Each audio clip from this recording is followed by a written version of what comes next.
Welcome to Late Edition Crime-Beat Chronicles, a Lee Enterprises podcast.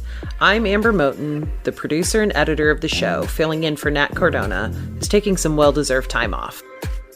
Our next few episodes are going to take us back to the late 1800s through the 1920s, to Osage County in Oklahoma, with the help of and in partnership with reporters from the Tulsa World, the daily newspaper for the city of Tulsa, Oklahoma, and primary paper for the northeastern and eastern parts of the state. Before we dive into those conversations, a tiny bit of background.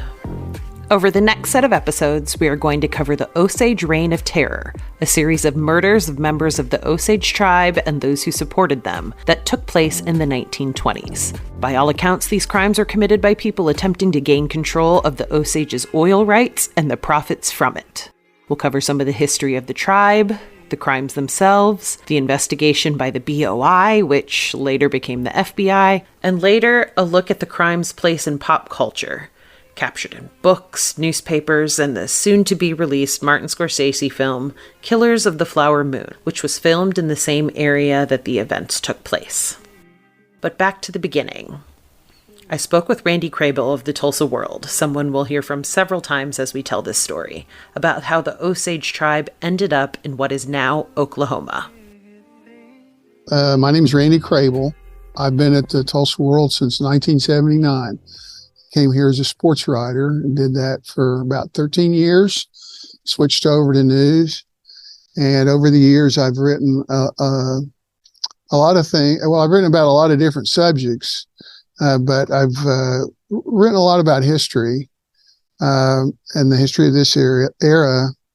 I actually published a book several years ago on the 1921 race massacre. And I've written a book on the history of the Tulsa World and the city of Tulsa. And so all of these things are really interesting to me. And some things, you kind of know about for a while and some things you don't. My main job actually is covering state and federal government. What kind of led you to writing about the Osage Tribe, their reign of terror, and everything that goes into the story of Killing of the Flower Moon? I'd actually written a little bit about it probably 15 years ago or something like that. Nothing in depth like, the book or the David Grand book or some of the other books that have been written about it. And I got into it. And, it's just like a lot of other things. It's, part of our story. It's part of how we got here. And, I think I was probably somewhat fascinated, if that's the right word, by just how terrible some of these people were. And also, the people who were victimized by them too, So it's part of who we are. And not only, in Oklahoma, but really across the country. And it's part of the history that, we probably don't like to think about as much. It doesn't make us feel as good as 4th of July. Kind of, I guess, on that topic, I think people, obviously in Oklahoma, but people of a certain age, I guess I should say, because I'm not sure that it's necessarily being taught as widely as it used to be, are aware of, like the Trail of Tears and the establishment of, Indian territory. But people may not be familiar with the existence of the Osage people and everything they went through. So can you just kind of talk a little bit about how they ended up in what is now Tulsa? And kind of what went into that?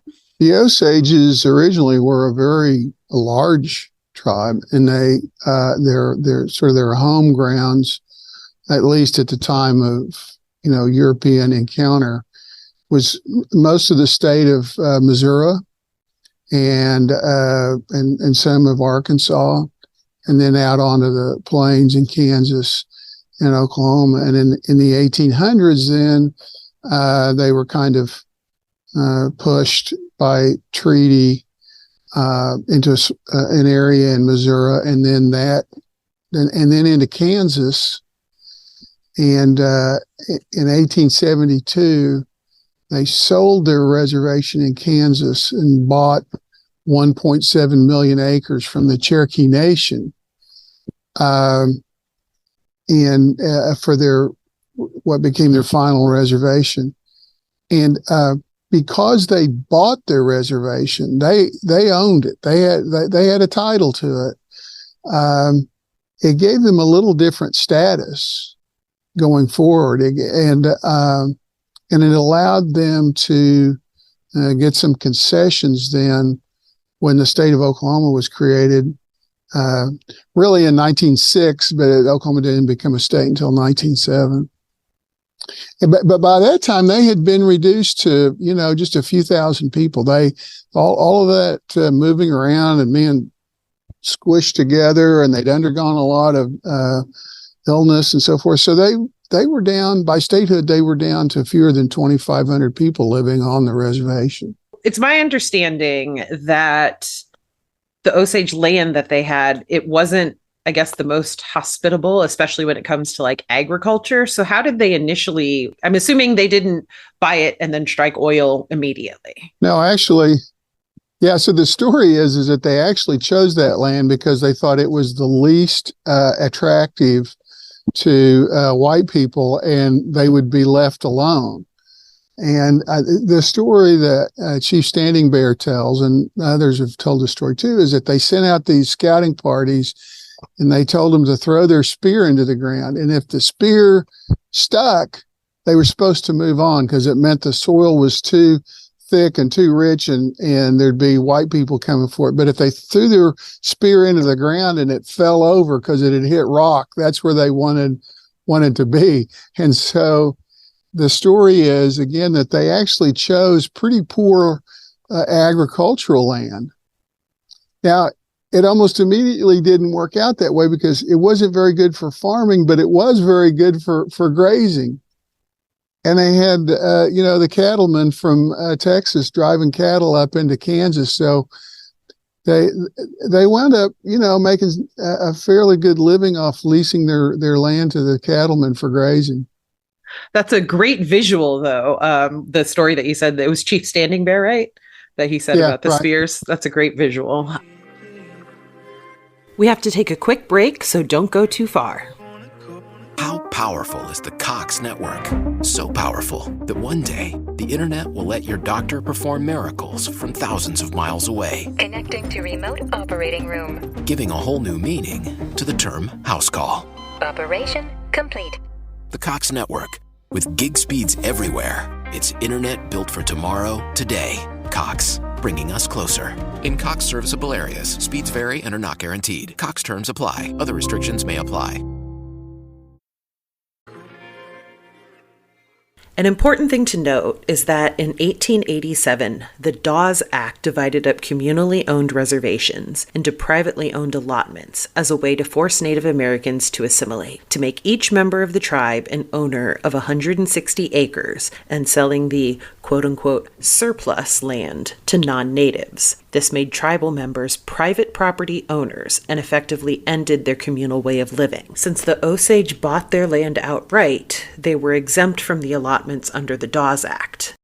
Instead, Chief James Bigheart insisted on what is known as the Osage Allotment Act in 1906, where the Osage allotted all of their land to their people, giving 657 acres each to the over 2,200 registered Osage. I also spoke with Jimmie Tramel, pop culture writer at the Tulsa World.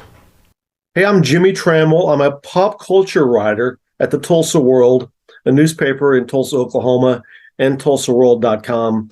I was a sports writer for 25 years, but for the last 10 years, I've been our pop culture person. I think everybody, or most people of a certain age anyway, should be familiar with the Trail of Tears and everything with how Oklahoma was formed, but they may not have, all of the insight into what happened with the Osage people.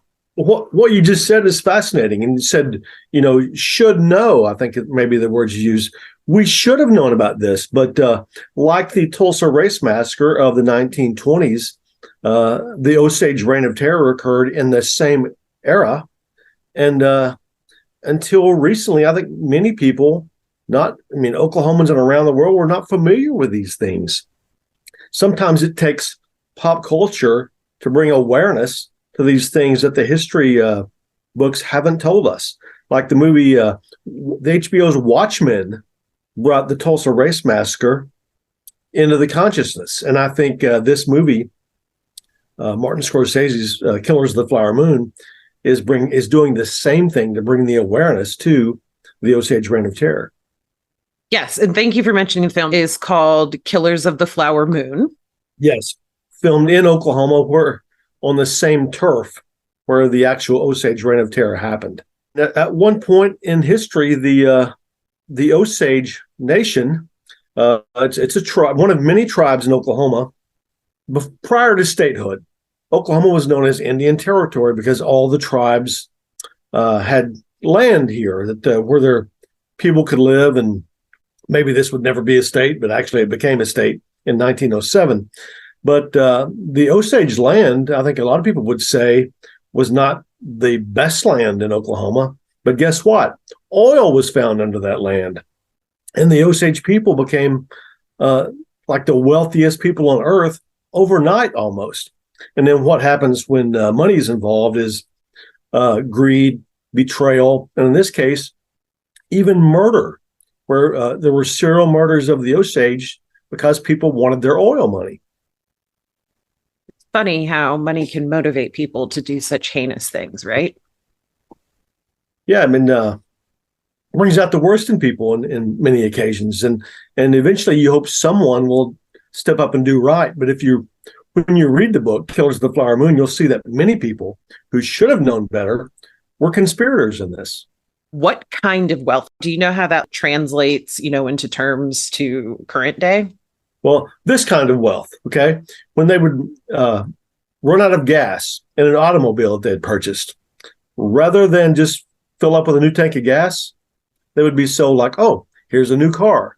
So that kind of money. That does incite less scrupulous people to do bad things, definitely. And that's where we're going to leave the story for today. Thanks for listening to Late Edition Crime Beat Chronicles. Hit that subscribe button so you don't miss our next episode where we discuss the crimes that became known as the Osage Reign of Terror. Football is back, and this Ravens season, there are huge prizes to be won at Safeway. Enter Safeway's Flock In and Win sweepstakes, and you could win up to $10,000 cash or autographed Ravens merchandise. All you have to do is shop the participating items throughout the store and enter your codes from your receipt at SafewayFlockInandWin.com. Safeway makes sure Ravens fans have all of their game day needs to tailgate or host like a pro. Stop in and discover why football is better at Safeway, the official supermarket of the Baltimore Ravens.